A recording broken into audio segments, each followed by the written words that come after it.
Okay, we are now recording. Good afternoon, everyone, and welcome to our 6th session of the Guarini School of Business Summer Speaker Series. Thank you so much to Dr. Marilu Marcillo for putting together today's dynamic and important presentation and sharing with our audience some of the great scholarly work she has done on women and economic empowerment, particularly in developing countries around the globe. Dr. Marcillo is a tenured associate professor in the Guarini School of Business at St. Peter's. She joined us 6 years ago. How time flies. In her faculty role, she works with students and teaches many subjects, including business management, business ethics, international marketing and management, and sustainability.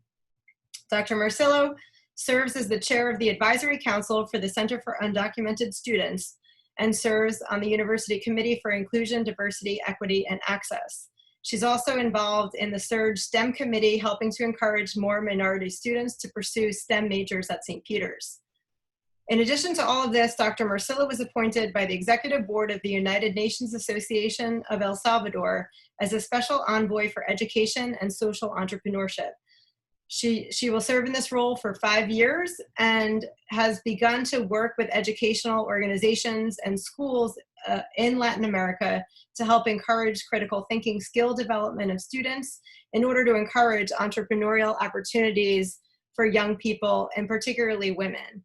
So I would like to hand this presentation over to Dr. Marcillo, who will share some of this great work with all of us. And if everybody could please keep your mics muted until the Q&A in the latter portion. Give me a second.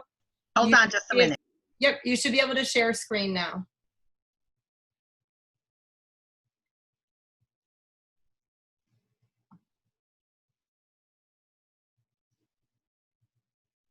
Did she leave us? I did for a second. I just wanted to get something because I had mentioned this to you earlier, Mary Kate, and that is that on August 23rd, I will celebrate my 50th anniversary of having arrived to the United States. Wow, congratulations, that's amazing. Thank you, and this is my green card. Congratulations. And notice that it was green back then. How old are you there? 2. Oh, that wasn't me asking for your age, by the way, sorry. It's okay. So I'm fortunate that we're alive. I mean, in the age of this pandemic, hey, we're happy if we're still here. And so obviously, the reason that I speak about the subject and the reason that I'm really invested in this topic is because clearly I see myself as an example of these women who I'm going to talk about shortly. And it is the reason that I've pursued this. And if you look at currently what's going on in the crisis at the border in the United States with immigrants primarily from Latin America, Central and South America, trying to enter into the United States, we can see that part of that challenge is exacerbated by the obvious needs and shortages that exist throughout Latin America. So today I'm going to talk about the empowerment of women as a means of promoting economic growth. Oftentimes we look at this as a social crisis, we look at this as a social justice issue, but it really also contributes significantly to the country's GDP, and it is an opportunity for economic growth that is currently untapped. And as a business professor, I always feel that we need to make a connection, an argument when it comes to social justice issues, so that those people who aren't necessarily moved just purely based on social justice will understand that there is an economic reason why it makes sense to try to empower women in particular around the world. And so that's what my topic is about today, so let me get started. The region of Latin America's economy remained depressed in the first half of 2016, and this weakness carried over into the second half. This trend remains mainly unchanged for most of the region. What can be done to improve these economies? According to the World Bank, in 2014, Latin America and Caribbean women accounted for 50.53% of the population, which is pretty much the same around the world. And yet, only 50% of women of working age actually work, which contributes not only to the inequity between men and women globally, but represents a huge opportunity for economic growth. So if we look at, in terms of people who are contributing to the economy, we want a situation where we want everyone fueling that economy. But when you only have 50% of the 50% of the population actually working, then we can clearly see why we have depressed economies around the world. So let's take a look at some of the facts.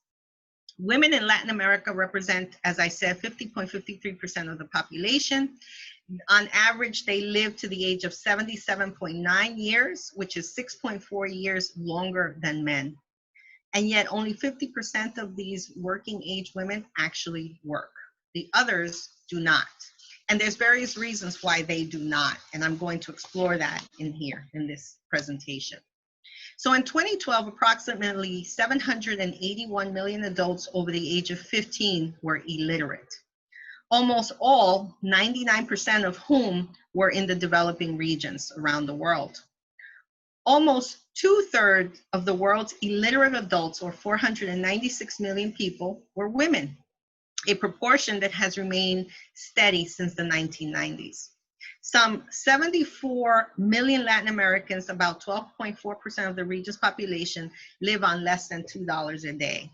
And I know when we think about the situation that many people are going through right now in the United States, having lost their jobs, clearly joblessness, not having steady income has a direct impact on quality of life and being able to provide for your family. So, having these types of issues is really important to understanding why they're coming to the United States. So in terms of why this research is important, why do we need to actually understand this? In the research conducted by the Center for Women's Business, it was postulated that low levels of female entrepreneurial activity may negatively impact the nation's economic growth and development. Now that's not rocket science. I don't even think we needed a study for that. If you have 50% of the population as women, and only 50% of those are actually working, and we don't even know what types of jobs they have, then how could you develop a country's economy if you're basically handicapped by not having everybody contributing?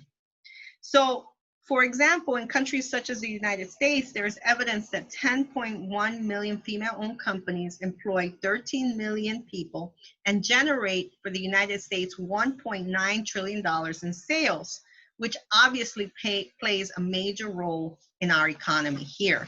So if we had that type of a result happening throughout Latin America and other developing countries, we would then begin to see changes in economic development, and we would probably also begin to see a decrease in migration to this country, because if there are opportunities that exist there, why would they come here?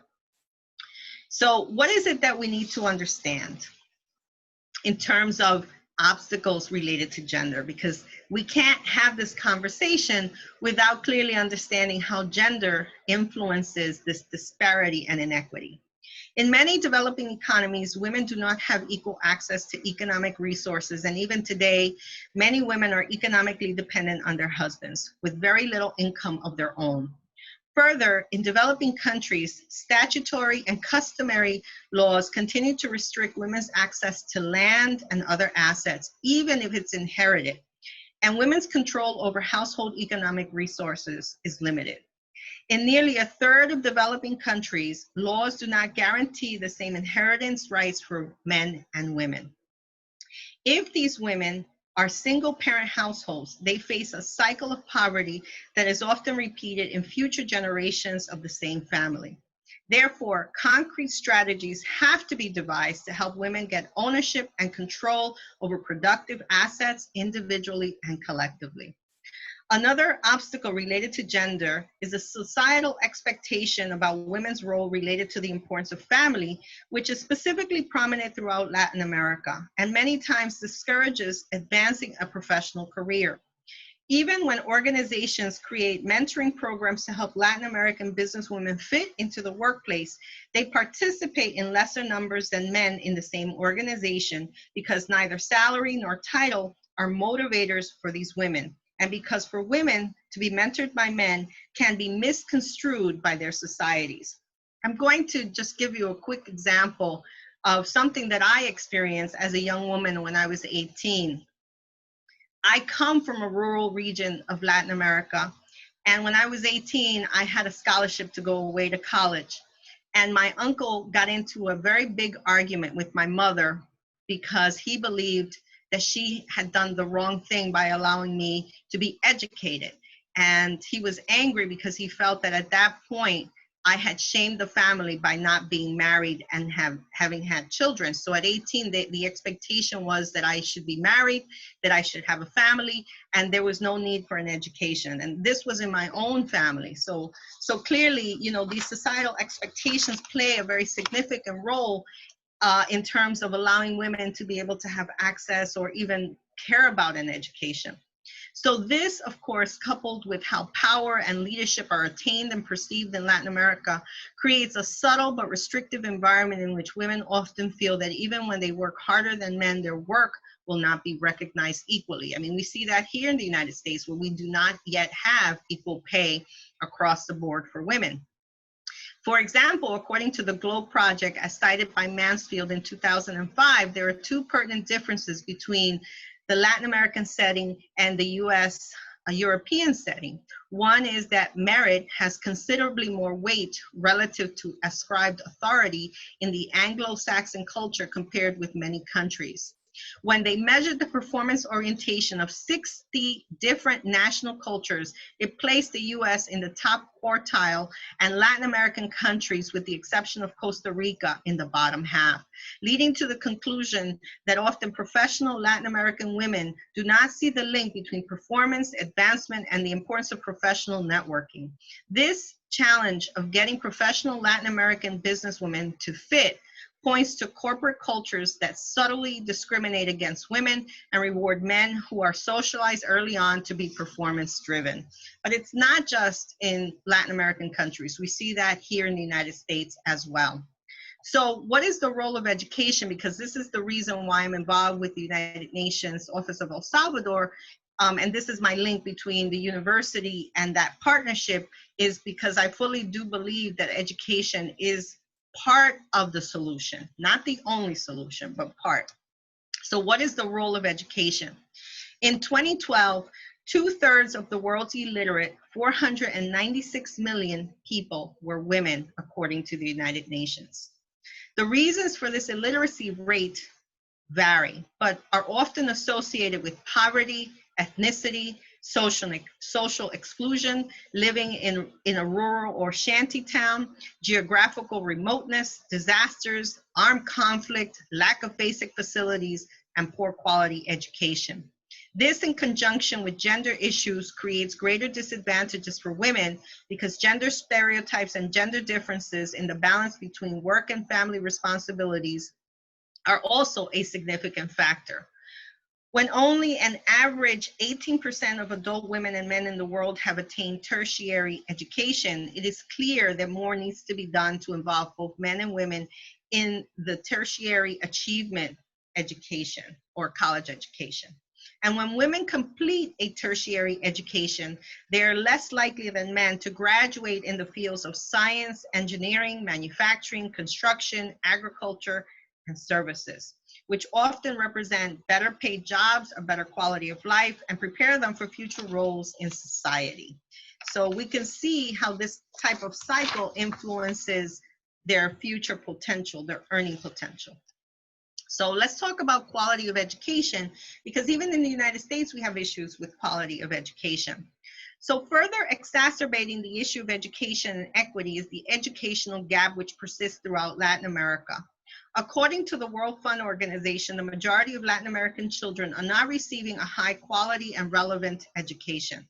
As a result, too many Latin American youth entering the labor force lack the skills necessary to find dignified work and participate in an increasingly competitive, information-rich, and globalized economy.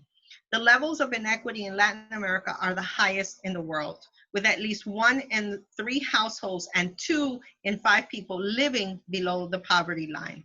The reality is that while more children in Latin America are attending school, the focus has not been in developing the needed cognitive skills which are directly linked to earning, income distribution, and economic growth.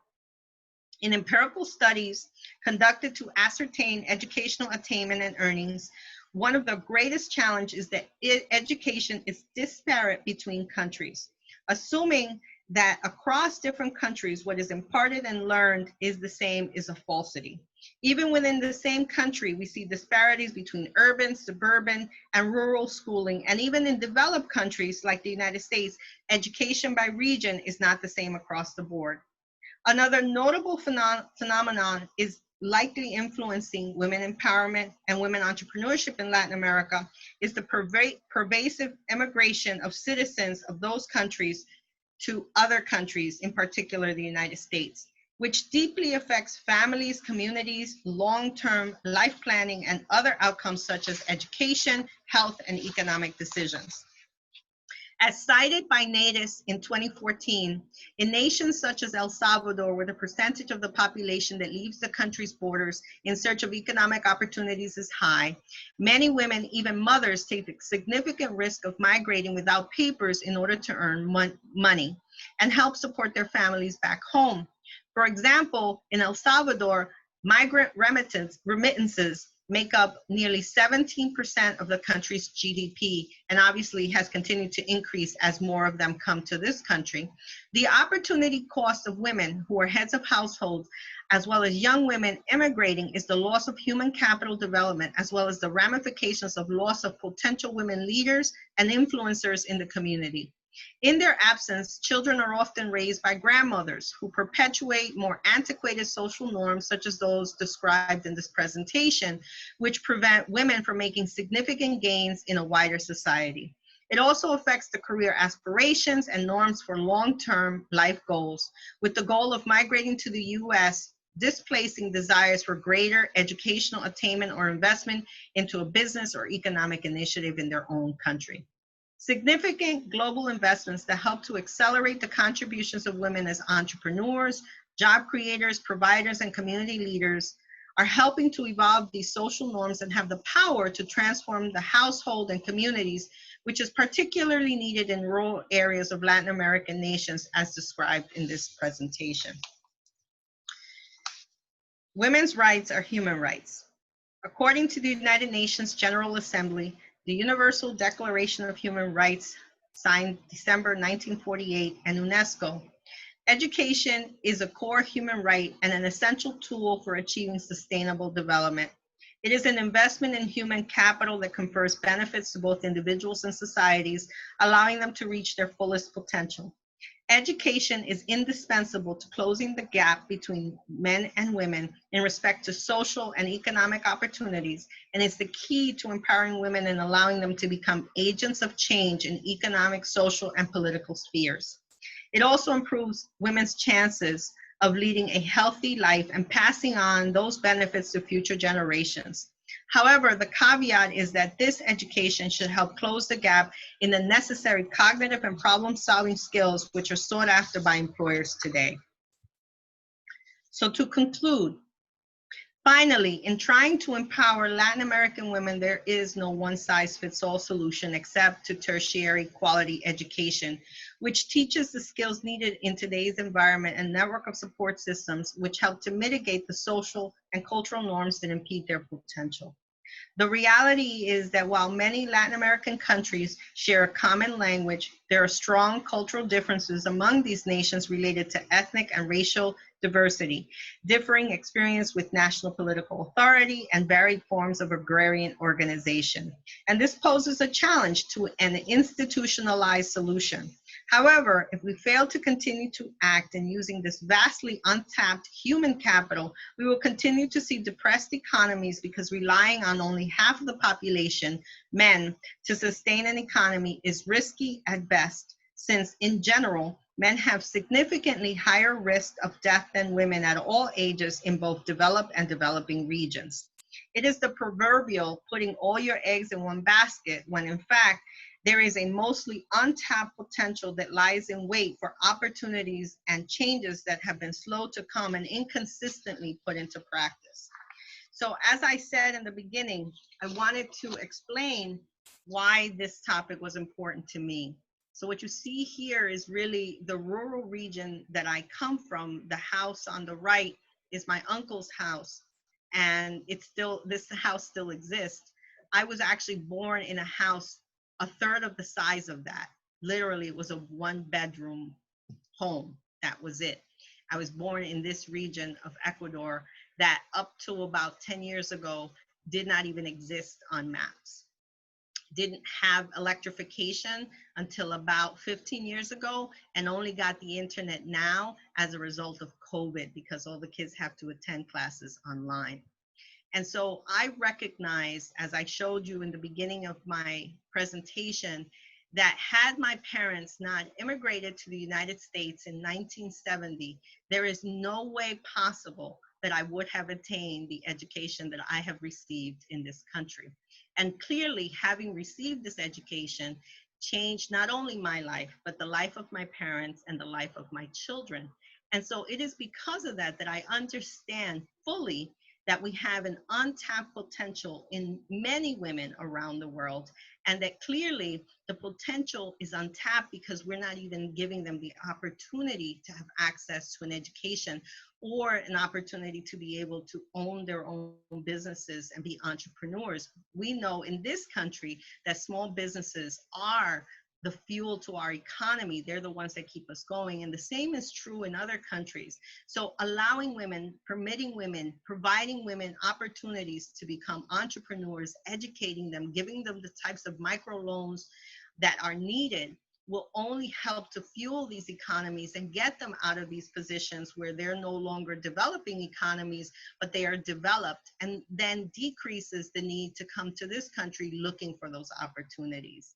And so that is why I'm so invested in this topic. It is why this topic is relevant to me, and it is why on an international level, I really seek opportunities to help teach children around the world critical thinking skills and helping them get access to the type of technologies that they will need in order to be prepared for the 21st century and these opportunities that are lying in wait all over the world.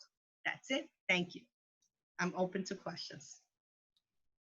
Thank you so much, Marilu, and thank you for sharing how this topic really relates to your own personal experience over the course of your life and your career. I think that's really, really important. If everybody, we have a small group today, so I think if you have a question, you can unmute yourself and ask. Also feel free to use the raise hand function. I'll keep an eye on the digital hand raising. And I see Bill has a question. I'm shocked. I'm surprised you came up with a question, Bill. Oh, Bill is first on the questions. Thank you, Marilu. Excellent job. Go ahead, Bill. I agree. Excellent. Actually, 2 questions. And great job, Marilu. And I would just preface my questions by pointing out Nicholas Kristof of the New York Times has written about this subject very frequently and pointed out in Afghanistan, for example, the U.S. was spending an average of $1 million a year to support each member of the military stationed there. And with that much money, had we spent it on girls' education, we would have been so much better off. But my questions are these. First of all, you focused a lot on tertiary education, but even secondary education is so important, and I think that is so lacking. Do you have any estimate as to the level of secondary education completion among women in Latin America and the Caribbean, as well as tertiary education? The second question is, which countries in Latin America are doing better? You mentioned Costa Rica as one example, but what would be some of the others? I suspect maybe Chile, for example. Chile, Costa Rica, primarily because of their stable democratic governments. And of course, today, due to the pandemic, you know, all of these countries, just like the United States, have been impacted economically. So whatever numbers we looked at 6 months ago have now changed. So we really, I think a year from now, we'll have a better indication in terms of which countries in Latin America are better off, economically speaking, once we have a better feel for the impact that COVID has had on their economies. But primarily, we're talking about these countries like Costa Rica and Chile. We can't count Argentina. They were very stable for a very long time. Venezuela was as well. But clearly, we know what's going on there politically and the impact that that has had. In terms of the rates of education for primary and secondary and tertiary education of women, I actually do have that data. It's in my paper. I'll be sure to send you an email with that information because I don't have it in front of me. It's not in the presentation, but it is in the paper. Thank you. Yep. Thank you.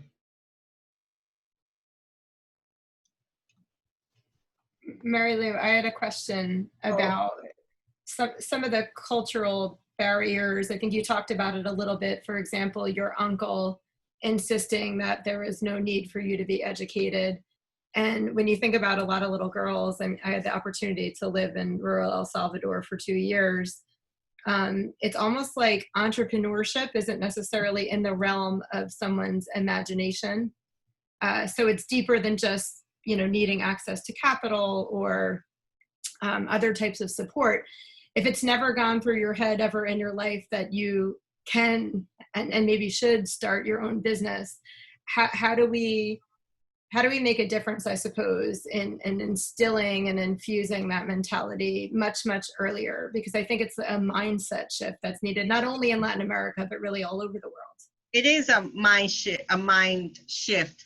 But I think this is where representation absolutely matters. And this is the reason, you know, that I've made a decision to remain at St. Peter's, because I understand that the large population of Latino students who are attending St. Peter's need people like me that really look like them, because representation matters. It's also the reason why I'm involved with the United Nations Office of El Salvador, because I understand that the role that I play, the fact that I have a terminal degree, the fact that I'm a university professor, the fact that I'm involved in so many other things, for young women coming up, my own family members and so forth, to have those types of examples in front of them makes a difference. Because the reality is, you cannot dream of something that you haven't seen. So if you actually get to see it and you go, wow, if she got there, I can get there.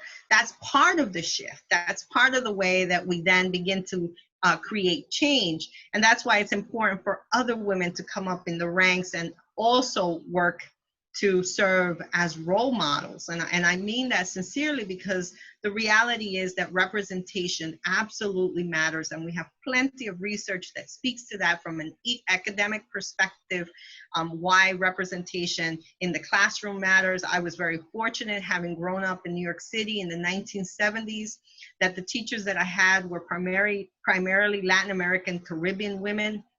And that really influenced my thinking in terms of being able to dream that the potential was there for me. I think if I had not had that, it would have limited my thinking and would have shaped me in a different way. Thank you. Mm-hmm. I think Ray is next. And I see Nadia, you unmuted. If you have a question, please go after Ray. Okay. Hi. Marilu, well done. It's great to see you, my friend. Well done.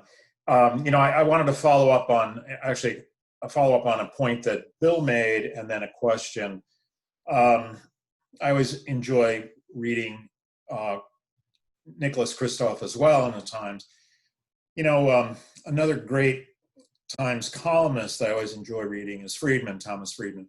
And Tom Friedman, writing about the Middle East, observed that, I think he was talking about Saudi Arabia when he said this, no nation that squanders 50% of its human potential will ever become a great nation, period. I say that by way of backdrop to a follow-up to something that Bill said. And that is the deal that we've just cut in Afghanistan with the Taliban will put the Taliban back in control. And the Taliban as an entity not only do not support women in education, they don't even support basic concepts of women's rights as basic as the right to have a name. Because in the Taliban's view of the world, women are not worthy to have anything more than one name. So I'm not sure that investing that $1 million, Bill, in women's education in Afghanistan would have amounted to much more than the $1 million they spent on the military, because it's all going to be undone once the Taliban takes control, which they will. Now to the question.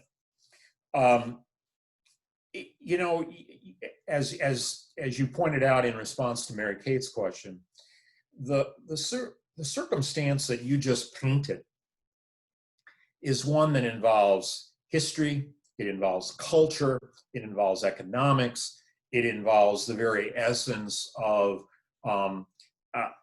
society's view of the role of gender. And the will to change, okay, can only come about, as we've seen in our own country, when we have a long, long period. It's been 150 years, it's been 170 years since the Emancipation Proclamation, 160 years since the Emancipation Proclamation, and we are still coming to grips with the rights of former enslaved people. So it takes a long, protracted time of enlightened legislative and executive action for this to occur. And also demonstrations, because I mean, the women's right to vote didn't come easily. Exactly so.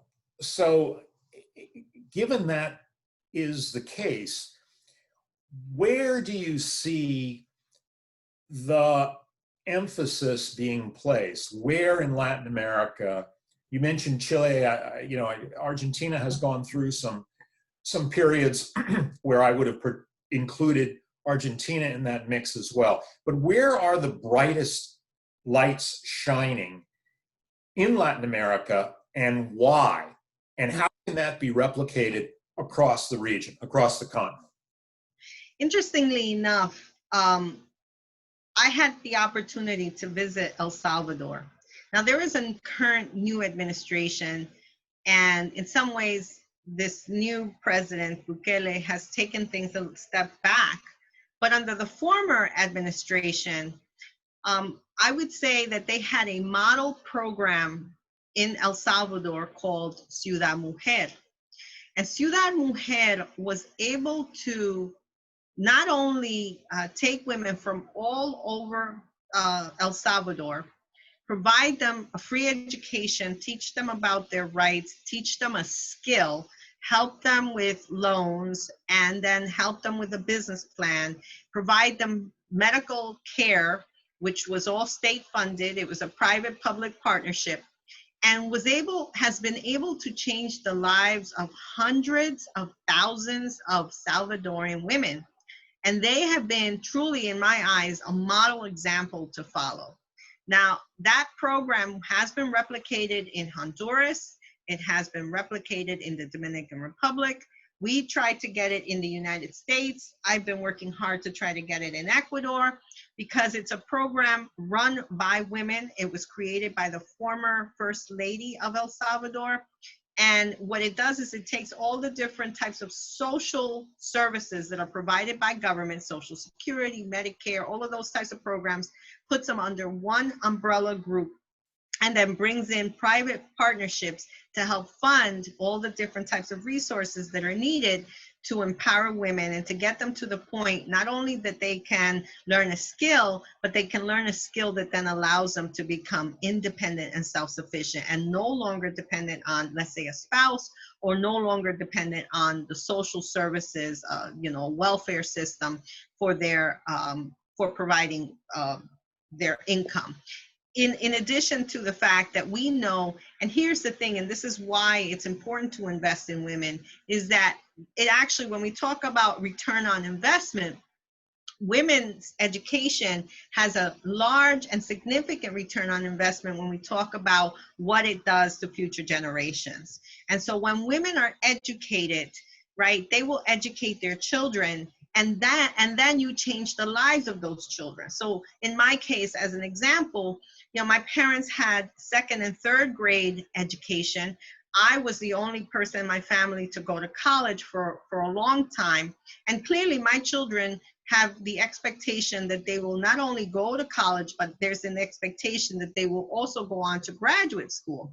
Now that is not even something that would have been dreamed of had I not gotten the education that I have. So that is the type of investment that we're looking for. So while it's interesting, I know that Argentina for a long time had a very strong economic stability, and they're in many ways much more European and therefore in some ways progressive. They've taken a step back, and you look at a country like El Salvador, which is part of this triad that is currently enduring terrible migration to the United States due to drugs and gang violence and so forth. But they have done something really right. And it is something that I believe should be emulated and copied throughout Latin America in some form or version to help women get out of the situations that they're in, because this program has worked specifically for women and by women. And I think it's made a significant change in the lives of women in El Salvador. Thank you. Hi, yeah. Hi, Nadia, thank you. Marilu, excellent presentations. I don't know if you know that I do work in a school system that's 95% Hispanic, and I deal with a lot of Latina girls. I can give you examples of Latina girls who are very, very bright, and again, like you, did not have the support of the family. For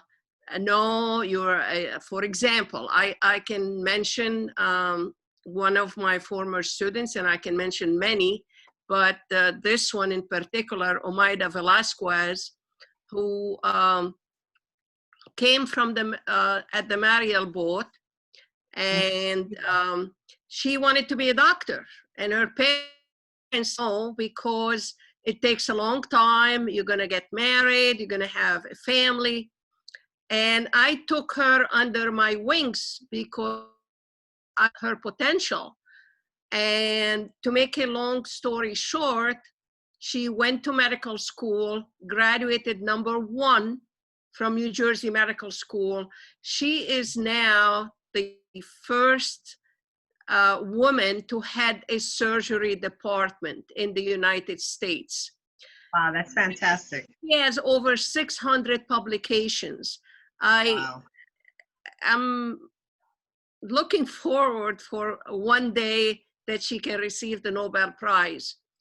She's in the cancer research, and she has a number of graduate and postdoc who work in her department. So not only we need because I think the parents are changed, at least those who live in the United States, they want now their kids to be educated, but it's not enough, because as you mentioned, most of the parents are not educated themselves. So they cannot help their kids, or they cannot guide them. So we need actually mentors. I agree. That is a big, and I would love to see an organization, and if you are willing to do it, let's put our hands together and start something where we can have Latina who are willing to become mentors for young girls. We actually have that organization. It's HISPA. Oh, okay. Then maybe you can send me information about it. Absolutely. Okay. Absolutely. I'll so this is what we really need, because we are actually not only the United States, but the entire world is losing by not getting every single member of society participate in the economy of the world. Not only one country, but the entire world. And this is what is happening. And I can see it. I try to do my best, but I'm glad to hear that there is an organization to help the young people. By the way, also young Hispanic men. It's the same dilemma. Right. But they come to your school, Nadia. So I can put you in contact with the president of HISPA, and they actually come to your school and they'll mentor students, and they will mentor them for a long period of time. That would be great. So I want to say, Nadia, thank you so very much for actually doing that for that young woman. Clearly, one of the things that I truly believe in, and this is of course related to my Christian values, is the fact that I believe that one person can make a difference. And the reason that I believe that, and you pointed to that very eloquently, is the fact that while my parents lacked formal education, they had a deep love for me, but they couldn't really guide me. So I did have mentors throughout my time in school, both elementary, middle school, high school, so forth, that encouraged me and guided me, and in some cases paid things for me so that I would be afforded the opportunities that I've been given. And, you know, I went to college on a full academic scholarship, and it was my high school English teacher who was my college advisor who paid my money so that I could go to visit the school because I'd never been away from home and I didn't know where I was going. She encouraged me to apply to that school. Now, just as a side note, and you mentioned this as well, while my parents in many ways believed wholeheartedly in education, one of the issues that I faced related to my gender was the fact that my parents believed that a woman's place is at home, and that the only time that I could leave home was when someone came to ask for my hand in marriage. So when I received the academic scholarship to go away to college, my father looked at me and said I wasn't going anywhere because, you know, the only way I was leaving home for the first time was when someone came to ask for my hand in marriage. And it's the fact that I grew up in this country, and of course I've had to straddle two cultures, my Ecuadorian culture as well as my American culture, that enabled me to have the fortitude to be able to speak to my dad in the most respectful way and tell him that I was going to take this opportunity because it was the only chance I had to get out of my bad neighborhood. It was the only chance I had to go to college. And even though my parents did not agree with my decision to go away to college, ultimately I did go. They supported me in the sense that they didn't get in my way. But it really does point to the fact that there are innumerable challenges that children face who have these types of issues. And we have to understand it's not always economic. Sometimes it is social constraints, you know, what they tell us and how we're raised and the role we're supposed to play. I mean, I've had to straddle two cultures my whole life. I had to try to decide, you know, whether I wanted to be, quote unquote, an American woman or whether I wanted to be an Ecuadorian woman. And those two things didn't always mesh well. And they haven't, you know, they sometimes have been contradictory. And that's part of the challenge that a lot of these young girls also have to face. And we don't always understand that. So that's why it's important for them to have role models, to have other people who can compel them, who can encourage them, and who can help them. And sometimes even having to speak to the parents about allowing these types of opportunities that would never have happened if they hadn't come to this country. We have two questions. First is Kimberly and then Bridget. And just, I don't want to cut you off, but I did put my cell phone and my email in the chat. So let's communicate and maybe we can, do something. Absolutely. Thank you. Appreciate Thank that. you very much. Thanks, Nadia. Hi, Marilu. That was extremely interesting. So thank you for sharing your research and your insights.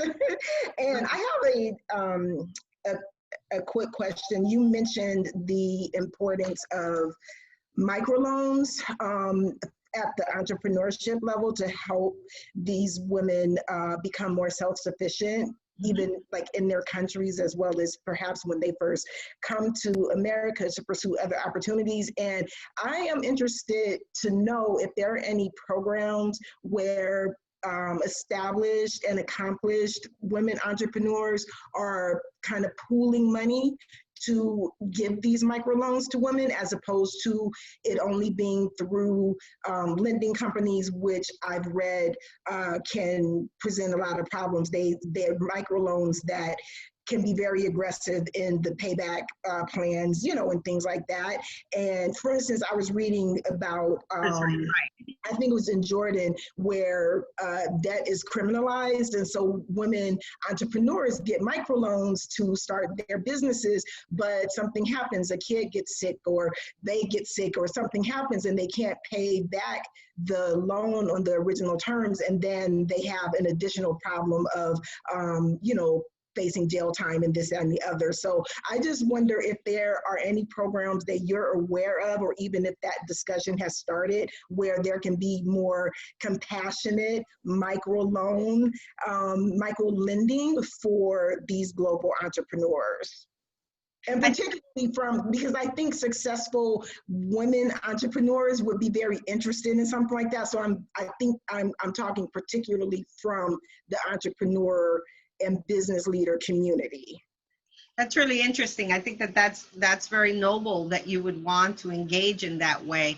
When we talk about micro lending and these predatory practices, we have seen them around the world. The original founder or the idea of micro lending, started in Bangladesh, and we've seen an outgrowth of that. And unfortunately, when you have large banks begin to do that type of micro lending, you do begin to see some of these issues with predatory practices in lending.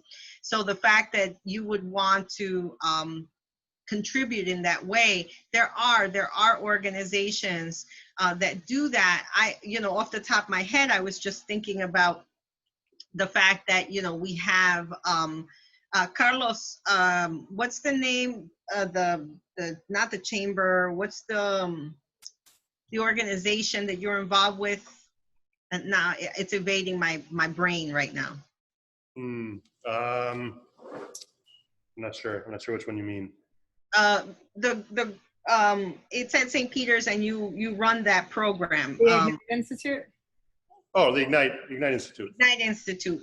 So I could see where that might be an opportunity for the Ignite Institute, if they're not currently doing that, to solicit, someone like Kimberly, who wants to be able to contribute to a fund that could then be used to help fuel and lend money to some of these small women-owned businesses that are coming to the Ignite Institute in the United States. And then in terms of global opportunities, there are organizations. I would have to look into those, but I believe that those do exist already, Kimberly. Thank you. Yeah. Carlos, are you doing anything with that in the Ignite Institute? No, but that's a great idea. Well, there you go. Connect with Kimberly, because she's looking. She's got some money and she wants to lend it, and I think there's an opportunity to lend it to other women, especially in Hudson County. I mean, we got plenty of women entrepreneurs in Hudson County as part of the Hispanic Chamber of Commerce. So I think there's a great opportunity there to partner between the Hispanic Chamber of Commerce and the Ignite Institute and women who want to be that type of engine of income and revenue to finance small loans to these small entrepreneurs who are really trying to get off the ground. Yeah, thank you. And Kimberly is actually our next presenter. She'll be speaking this Monday, August 10th at noon.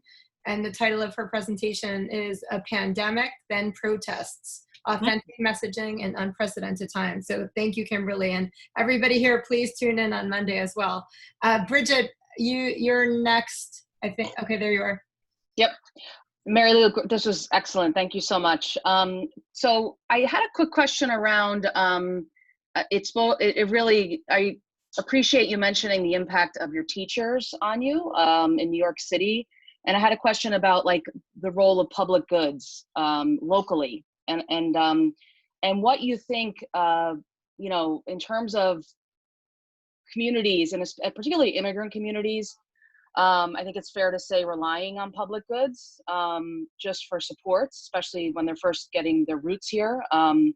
You know, what in community, and I would just use Jersey City specifically as an example, or Hudson County, or even anywhere in New Jersey, but how we can think about public goods being either improved or expanded to help support immigrant communities specifically.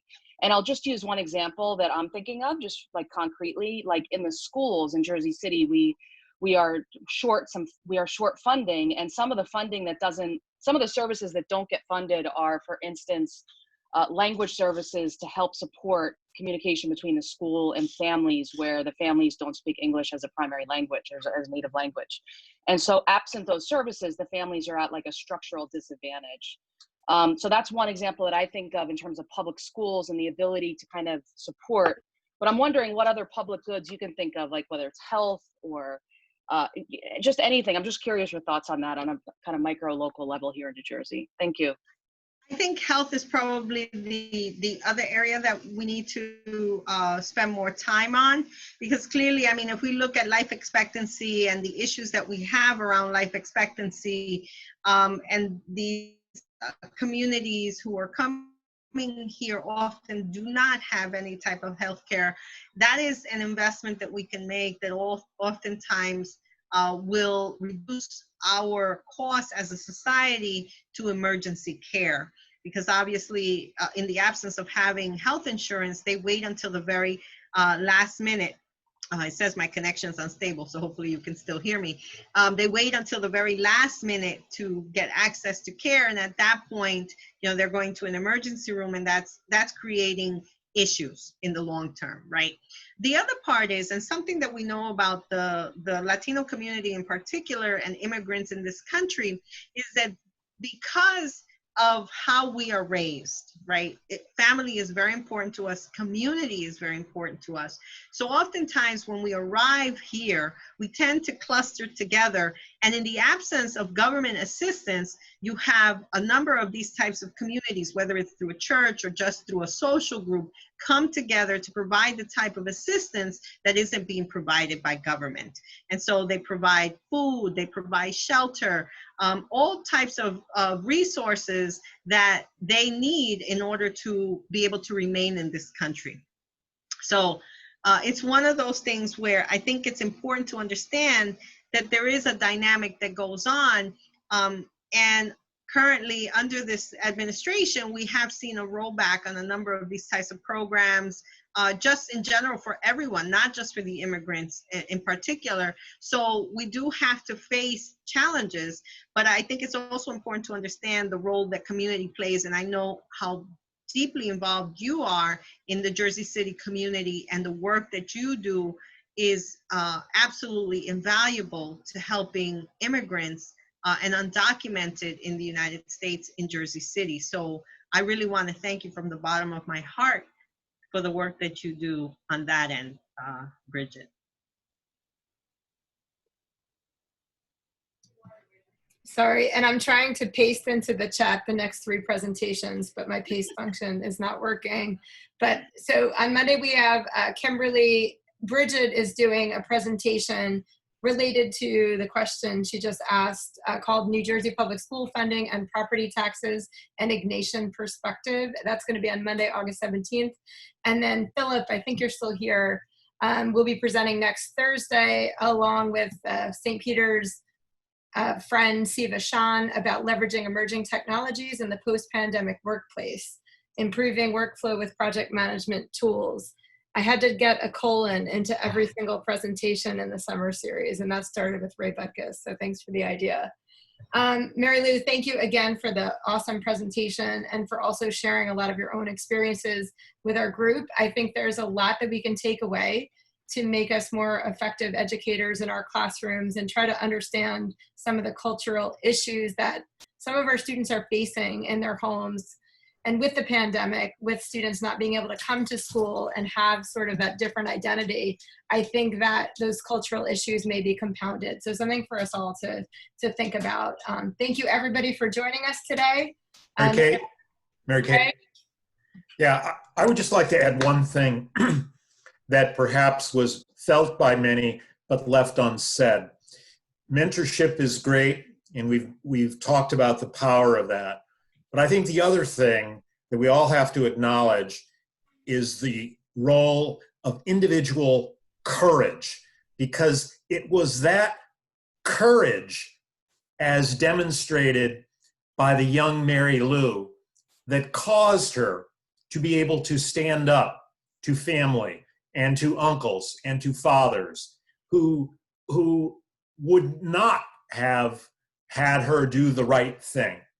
So let's all be mindful when we interact with our students.